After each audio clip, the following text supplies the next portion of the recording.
Quinto dia da nossa série e hoje a gente vai falar sobre a intensidade da vida. Só que para isso a gente vai falar de morte. Se você está pensando em desistir de assistir esse vídeo, eu vou te pedir para dar uma chance.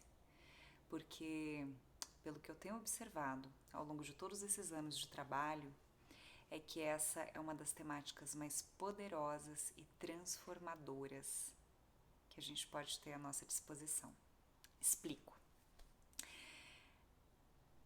Ao longo de todos esses anos, eu venho observando que as pessoas que vivem de forma mais intensa, mais fiel a si mesmas, mais felizes, elas trazem para si essa questão da morte. E a primeira vez que eu entrei em contato com isso foi... Eu estava preparando uma aula, faz uns 7, 8 anos já, e eu assisti a um vídeo do Hospital Albert Einstein, de uma médica. Tem até o nome dela aqui, porque eu coincidentemente estou lendo 2 livros dela nesse momento. Sim, eu leio vários livros ao mesmo tempo. O nome dela é Ana Cláudia Quintana Arantes.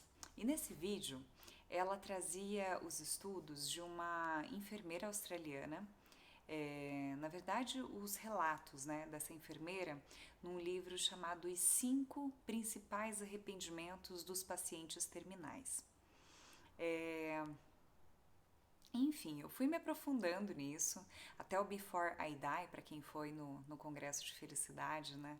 No segundo congresso, se eu não me engano, a gente colocou o painel lá. Nasceu a partir desse meu aprofundamento, né, na temática da morte. E eu cito esses 2 livros aqui, da Ana Cláudia, que valem muito a pena para quem for tocado aí pelo que a gente vai falar hoje. Já fica aí a dica dos livros dela.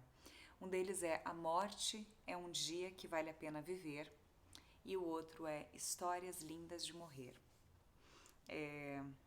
Enfim, eu entrei em contato com isso e para mim fez tanto sentido e foi tão transformador na minha vida entrar em contato com esse estudo, né? E são as duas, tanto a enfermeira australiana quanto a Ana Cláudia trabalham com cuidados paliativos, ou seja, com pessoas que já estão na reta final de vida mesmo, né? Que os remédios já não fazem mais o efeito, o tratamento já não faz mais efeito, e aí elas cuidam que a pessoa faça uma passagem mais doce, sem dor, né? Então, o medicamento que as pessoas recebem nessa fase é mais para terem bem-estar, para não se sentirem mal, para não sentirem dor nesse momento. E é bastante recorrente os arrependimentos das pessoas, isso que chamou a atenção dessa enfermeira, e nos relatos da Ana Cláudia isso fica muito presente também. E a grande provocação aqui é, será que a gente precisa chegar no fim da nossa vida para se dar conta do que realmente valia a pena? Ou a gente consegue trazer isso antes? Eu vou citar esses 5 arrependimentos e depois a gente faz uma prática que a gente traga isso para intenção. A gente vai fazer um exercício de presença com intenção. E eu gostaria de saber de vocês também se essa minha ideia de sempre trazer um livro, um estudo, um conhecimento, alguma coisa assim, de algo que eu pratico, né, de algo que eu aplico e tal, se está fazendo sentido, e também sugestão do qual que é a sua curiosidade, o que você gostaria que eu falasse mais a respeito, o que você gostaria de aprofundar, quais são essas temáticas. Mas voltando aqui aos arrependimentos dos pacientes terminais, eu vou citar esses 5 mais citados, esses 5 principais. O primeiro deles é: eu gostaria de ter tido a coragem de viver uma vida fiel a mim mesmo e não a vida que os outros esperavam de mim. Percebem o quanto isso tem a ver com a nossa reflexão de ontem, né? A gente liga muito para o que os outros pensam. E no fim das contas, os outros nem estão pensando tanto assim na gente, né? A gente fica preocupado demais com a opinião dos outros e ao fazer isso a gente deixa de viver uma vida que faz sentido pra gente. E aí chega lá no final da vida e esse é um grande arrependimento das pessoas. E a gente vai meditar em cima disso hoje.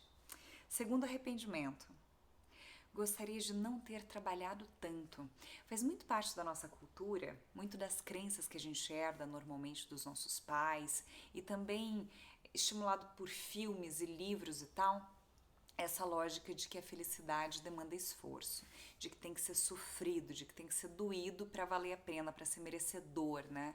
De que, enfim, às vezes a gente coloca empecilhos inconscientes ao longo do nosso caminho só para ser bem difícil e aí sim valer a pena. Olha que crença limitante, né? Eu me lembro que essa crença ela fez parte do meu sistema durante muitos anos. Eu impedi o fluxo de abundância muito por conta dessa crença, mas para mim é muito presente essa crença porque antigamente eu gostava muito de um filme do Will Smith chamado A Procura da Felicidade e hoje eu vejo, me dá até um ruim. Meu Deus, esse cara precisou se fuder tanto na vida para viver um pouquinho um pouquinho não, né? Ele foi bastante abundante depois, mas meu Deus, que história de sofrimento. Essa história da ultravalorização, né? Dos tropeços e tudo dá errado e tal. E aí, o que acontece? A gente, de posse dessa crença de que tem que ser doído, de que tem que ser sofrido, a gente não se permite descansar. A gente encara o mundo como uma grande competição, a gente não se permite parar. Então, até num momento como esse, a gente tem dificuldade de simplesmente ficar aqui respirando, né? A gente tá, meu Deus, eu tenho que fazer, eu tenho que fazer, eu tenho que produzir, eu tenho que... E aí não consegue deitar no sofá e dar uma relaxada. Às vezes, numa situação crônica, a gente se sente culpado até por tirar férias, né? Que louco isso. Muito maluco isso. Enfim. Terceiro arrependimento, gostaria de ter tido a coragem de expressar os meus sentimentos, de falar aquilo que eu queria para as pessoas. Se for algo bom, bonito, a gente pode fazer isso instantaneamente. Se for algo difícil, complicado, sugiro antes a leitura do livro Comunicação Não Violenta, para o seu bem e do outro também. Quarto arrependimento, gostaria de ter mantido contato com os meus amigos. Isso é muito comum, né? No casamento, às vezes num relacionamento apenas, né? Um namoro assim, as pessoas acabam se afastando dos amigos. Não todos, mas tem alguns perfis comportamentais que fazem isso com mais facilidade. E lá no fim da vida, isso gera um arrependimento absurdo. Meu Deus, mas os amigos eram a família que eu escolhi e eu me afastei deles, às vezes por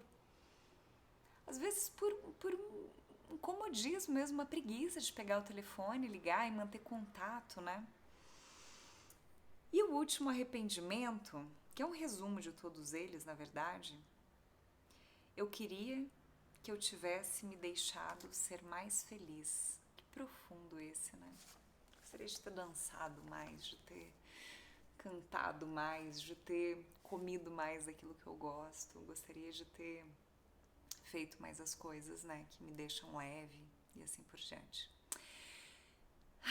Qual que é a intenção que a gente vai colocar nessa nossa prática de hoje? A intenção vai ser a seguinte: o que você faria se esse fosse o seu último ano de vida? Ok? Essa é a pergunta central do nosso exercício. E para isso, você já sabe bem o que fazer, mãozinha na barriga. Primeiro, a gente expande o diafragma, abre espaço para o ar, abre a janela nesse ambiente, areja o nosso sistema. A gente vai fazer 2 respirações contadas e depois a gente entra na nossa conexão. Lembra de relaxar os ombros, de relaxar a face. Sorria, também pode. E começa a inspiração em 3 tempos.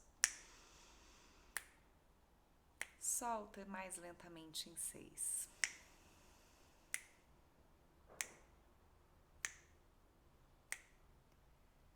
Mais uma vez, de olhos fechados.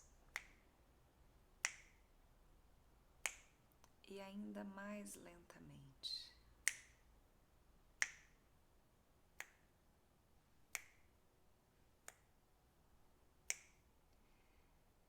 Se permita agora entrar profundamente nesse exercício de presença que vai durar tão pouquinho que não tem nem desculpa para você fugir, para sua mente buscar outros pensamentos. É tão curto que você pode se entregar nesse momento para simplesmente estar aqui, agora, presente. Respirando com presença do seu corpo, você vai observar a sabedoria que existe apenas dentro de você. Você é a única pessoa capaz de responder o que te faz realmente feliz. Qual é a vida que você teria se esse fosse o seu último ano? O que você faria? Você estaria nesse trabalho, nessa cidade, nessa casa?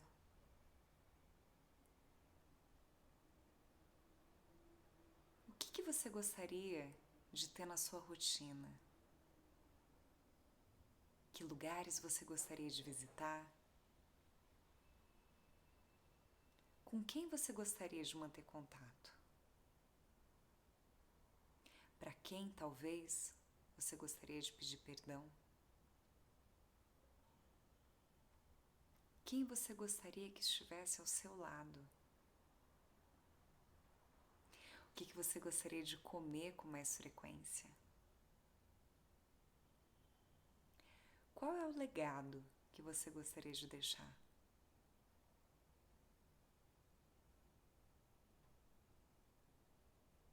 O que de fato faz sentido para você?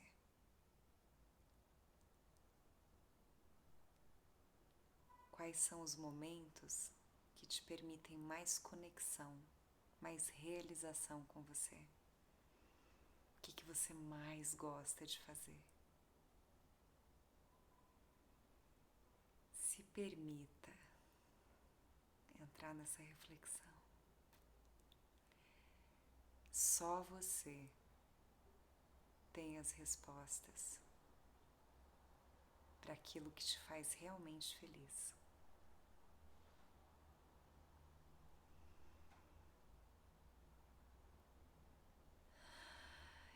Como que você gostaria de estar se sentindo primordialmente?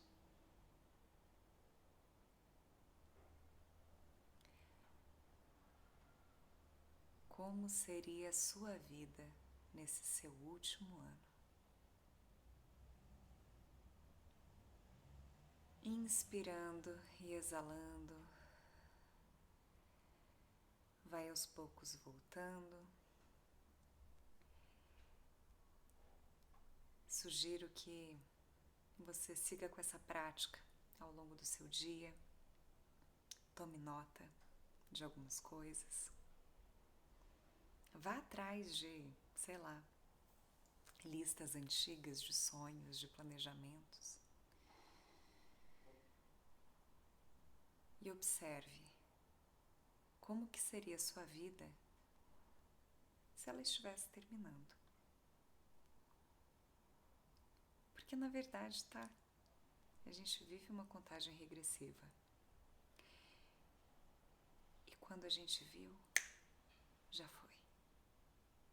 Não deixa para amanhã. Não deixa para amanhã. Para dizer o que você sente para as pessoas. Para viver uma vida que seja realmente fiel a você. Te vejo amanhã.